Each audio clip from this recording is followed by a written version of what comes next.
A gente bate um papo com o professor Fidelis Paixão, que é professor pesquisador da UFPA, inclusive é pesquisador do programa interdisciplinar Trópico em Movimento da UFPA.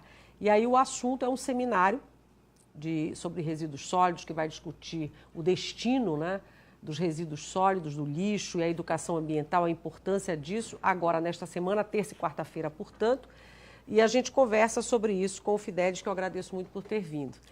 Fidelis, antes da gente começar falando da questão, né, dos resíduos, da gestão de resíduos sólidos e tal, eu queria só entender um pouquinho a tua relação com esse evento. Quer dizer, quem é que, na verdade, está promovendo esse evento e qual é o objetivo dele, já que ele não é um evento puramente acadêmico. Me parece que a ideia é reunir também catadores, né, os trabalhadores do lixo, professor, pesquisador, o público em geral. Queria que você falasse um pouquinho disso. Tá certo. Essa é uma experiência, de certa forma, inovadora, porque ela nasce dentro de uma rede social, que é a Rede Paraense de Educação Ambiental. Essa rede ela existe desde 96, ela já passou por vários momentos de fluxo, refluxo. Ela foi responsável, por exemplo, pela realização do primeiro encontro panamazônico de educação ambiental.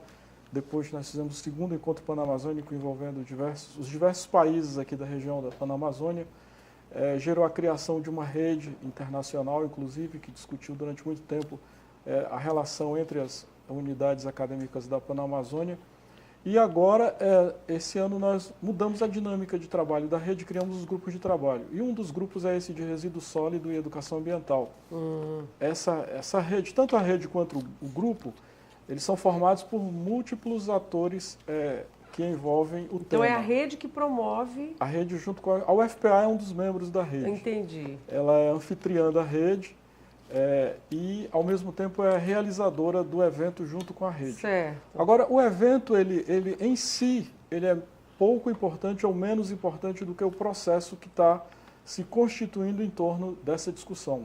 O evento ele é para marcar o lançamento de um processo, é para aglutinar diferentes experiências e possibilitar que as pessoas se olhem frente a frente e relatem um pouco daquilo que estão fazendo e como estão lidando com esse problema do resíduo. É por isso que vocês, desculpa interromper, por isso que vocês vão receber, não sei se os secretários de meio ambiente, mas pelo menos os representantes do secretário de meio ambiente do estado do município, não é isso? Os pesquisadores da UFPA, membros do Ministério Público. Isso mesmo. Não é isso? A ideia é essa então, né? A gente vai ter a representação, por exemplo, dos catadores, né, que são uma parte significativa desse ciclo do resíduo. Várias prefeituras, secretarias municipais também já confirmaram a participação. Um número grande de pesquisadores, de grupos. Porque assim, esse tema do resíduo hoje ele é tão relevante, tão urgente, que você tem múltiplas iniciativas sendo feitas. E tanto boas pelo poder iniciativas, público, quanto por empresas, quanto por estudiosos. Falta juntar isso tudo. Exato. Né? O que falta é juntar essas experiências para gerar sinergia, porque aí você diminui o custo e aumenta, potencializa os resultados. Né? Porque às vezes cada um está fazendo uma coisa separada, isolado, até concorrendo entre si. Então a ideia da rede e do grupo de trabalho é fazer esse plugar essas experiências e possibilitar essa sinergia.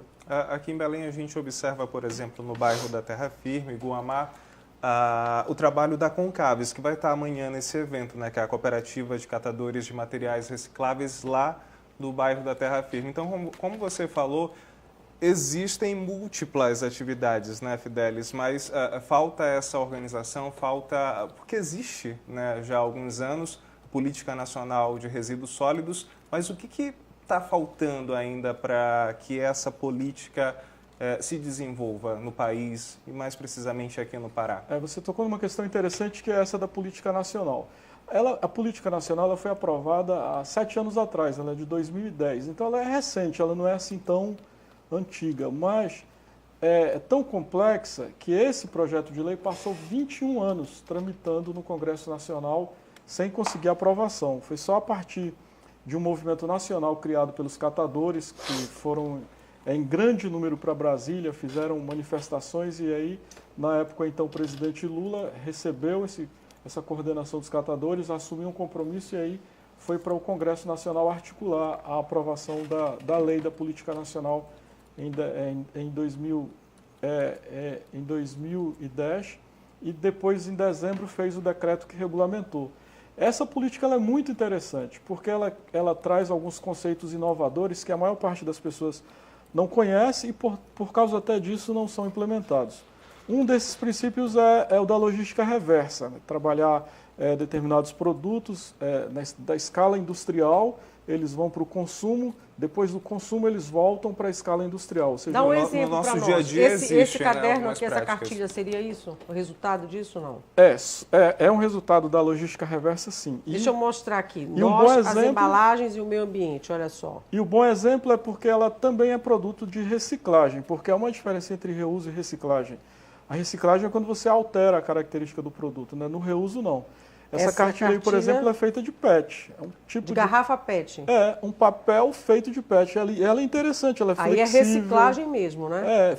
Você vê que ela é flexível, ela né? É ótima. Ela recebe bem a impressão. Mas aqui para o nosso onde? clima ela é perfeita, porque chove muito, às vezes dá aquele bolor, né, nos livros e fungos, e ela não tem esse tipo de problema. E foi feita onde? São Paulo. Agora, é um material caro ainda e tá, assim, não está disponível em larga escala. Então, o que acontece agora é a necessidade de se aprofundarem os estudos e as pesquisas para descobrir fontes ainda mais, formas de diminuir o custo. Mas isso é o que você chama de, que você falou agora, de política reversa, né? Logística reversa. Logística reversa, que você transforma e depois volta ao ciclo ao do produto. Ciclo, ele né? não vai para o lixão, ele não vai para o aterro.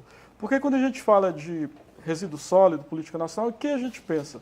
No lixão, no aterro, na coleta na rua. Só que o lixão é o ponto final e o ponto menos importante, por sinal, da política nacional. Porque o ideal é que o percentual mínimo receba essa destinação final no aterro sanitário.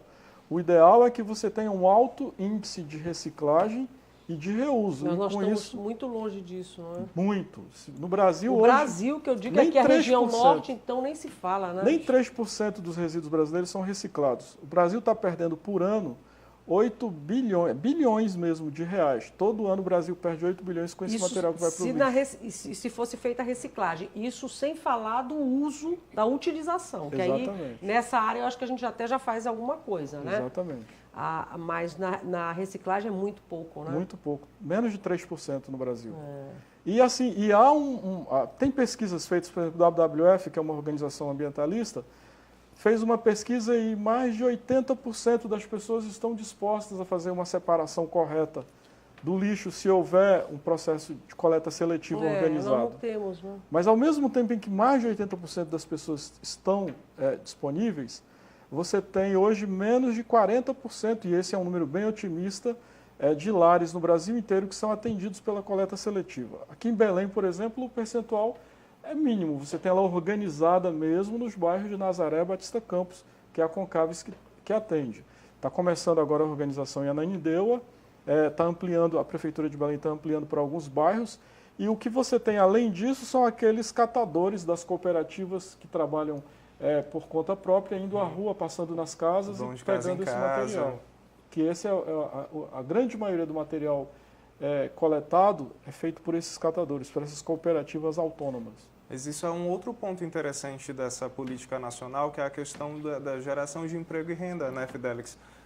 Fidelis.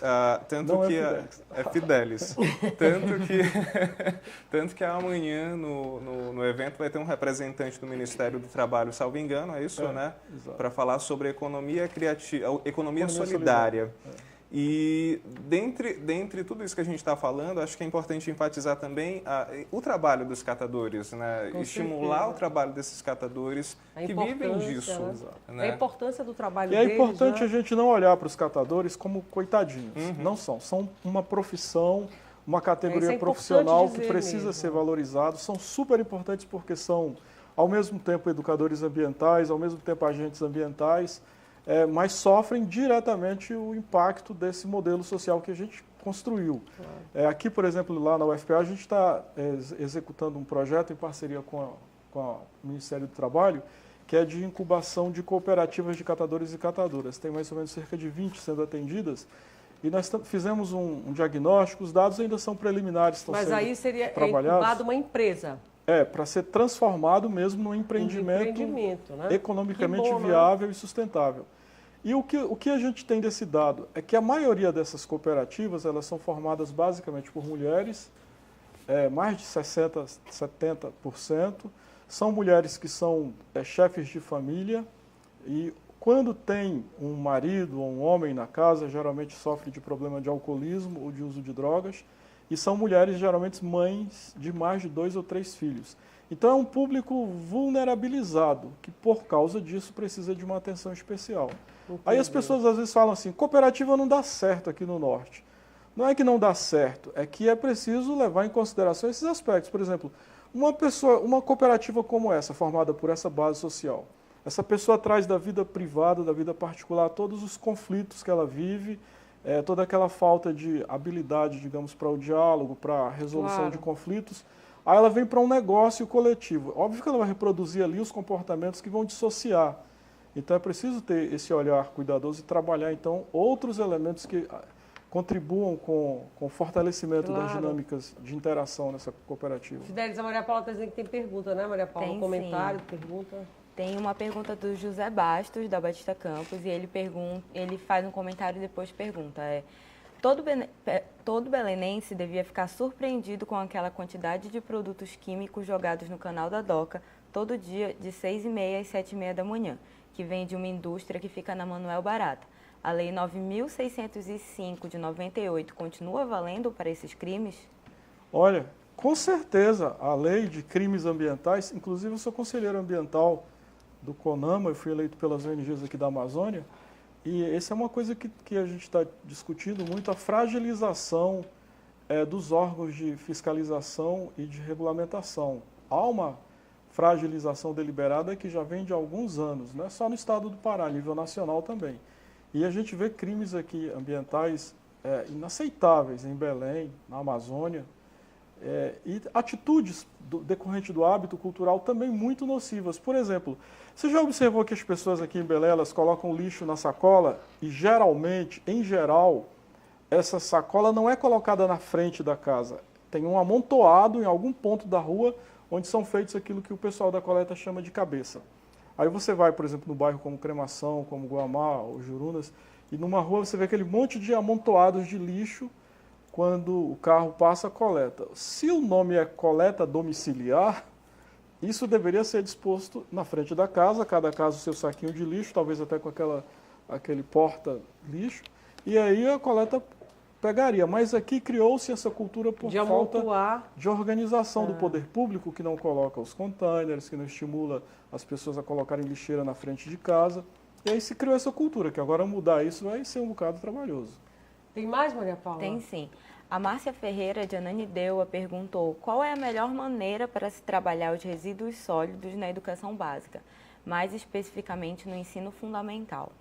Essa é uma boa pergunta e essa é uma questão que leva a gente à reflexão.